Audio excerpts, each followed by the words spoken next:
Hi, I'm Doug Farley, the director at the Cobblestone Museum, and with me today is Bill Lattin, the former director. We're in Farmers Hall, and it's just loaded with beautiful antiques and things that tell a story. And speaking of stories, we've got one to tell you. It's a bear story, and not B-A-R-E. This one's the big guy, B-E-A-R, bear story. So Bill, have a whack at it. One of our, I think, most interesting items here at the Farmers Hall is this bear trap.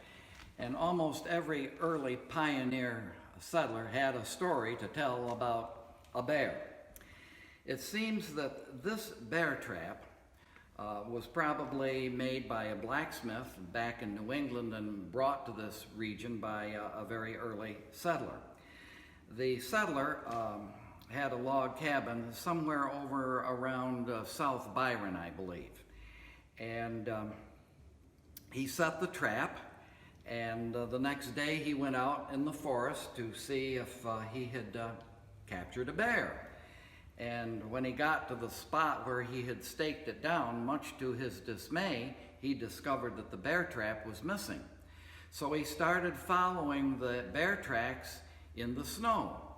And he went through the forest quite a few ways, and eventually it got dark, and he couldn't see the bear tracks anymore, so he retreated to his log cabin, thinking that he would pick up the bear tracks where he'd left off the next morning when it was light again. Well, the problem was, it snowed that night, so there was no way of tracking the bear. So he lost not only the trap, but the bear that was caught in the trap. His closest neighbors lived over 2 miles away, and so when he saw them, he explained what had happened, and the story got spread around, and he told people when he saw them, if you ever find a bear trap out in the forest, I'd sure like my bear trap back. Well, that never came about as long as that pioneer settler lived. Sometime back in the 1870s, a man by the name of George Batchelor, who lived at South Berry, was doing some logging in the woods, and all of a sudden he thought he heard the nail on the heel of his boot scratch on something that sounded like iron. So pushing away the underbrush and dead leaves, there was the bear trap, over 14 miles from where it had been set over near South Byron. And there was a tree about this big around growing up through the bear trap.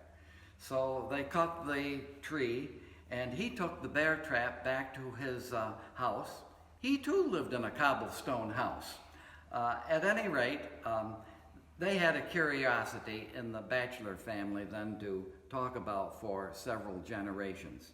And it was eventually thanks to Helen Mathis, the Barry Town historian, who saw to it that this trap was preserved and came to the Cobblestone Museum. Great, it's a wonderful story, Bill.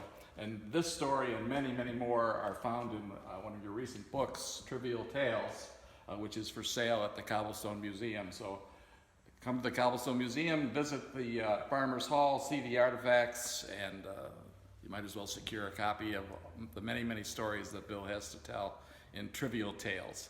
So thanks for joining us, and have a great day. We'll see you soon. Bye now.